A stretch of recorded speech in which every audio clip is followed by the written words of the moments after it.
So I got a little bit of a project on my hands today. I'm actually getting all of the sandblasted steel parts ready for galvanizing.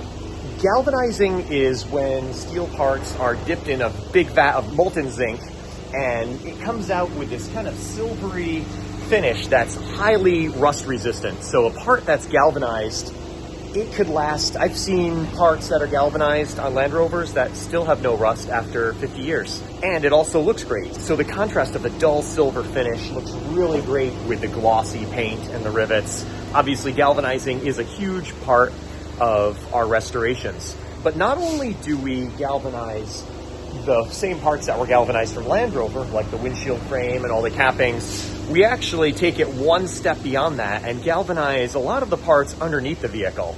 And we call this our full galvanizing package, because anything that was kind of shortcutted and just painted with some cheap black paint from Land Rover, we're actually taking the time to sandblast those parts and galvanize them.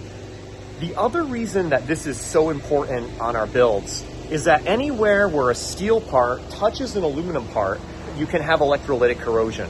And this is caused by the two dissimilar metals, and isolating those parts with not only a layer of zinc from the galvanizing process, but also by painting the body panels on both sides, it really helps to stop or slow down this electrolytic corrosion process. Basically, everything we can galvanize under the vehicle is galvanized, and that's really helpful here in New England. We're right on the coast. We're only a few miles from the water, and there's also a lot of road salt usage here. So we really need to create a vehicle that's highly rust resistant. And we only really do one galvanizing run a year because there is a minimum weight. So usually we have between 6 and 10 trucks worth of parts going out to galvanizing. All these parts have been mocked up on our builds and have actually a code ground in the back so that we can put that windshield frame back on that truck when we go to build it, because that has already been mocked up and fitted to that body when it was in bare metal. Quite an intense process. You could see how many parts there are. There's a lot of parts that have to be welded, a lot of parts have to be bent and straightened, and that's what we're doing today. So these parts are all good. These have already been looked at and passed. Over here, we have a few parts that need to be straightened a little bit. You can see the bent channel. Some of the cappings just need a little bit of finessing. And then we also have the parts. We're doing some last minute sandblasting of some additional parts that we're going to need. And you can see that Sal is removing a few pieces that we need for our galvanizing run. In order to make this all happen, we've actually upgraded to a 7.5 horsepower compressor instead of our normal 5, just so that the sandblast cabinet can keep up.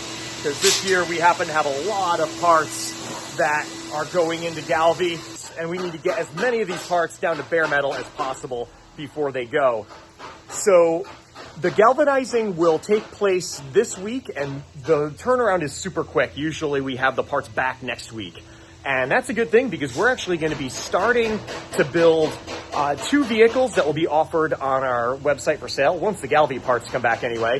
One is a 1971, which we're calling our NAO version 4 Basic. So this is a truck that is your bare bones kind of runabout, no top, fold down windshield, but with all the same mechanicals as our normal version 4. And that includes a 5-speed transmission. So really fun truck. That's going to be a 71 pastel green. The other truck that Alan is actually working on the tub right now is a 59, and that has a lot of parts that are really unique to just the early Series 2s. So that'll be a really interesting truck as well, because it's the first one that we're doing with a lift-off hardtop. So again, with our fold down the windshield theme, this truck, you'll be able to unbolt the hardtop.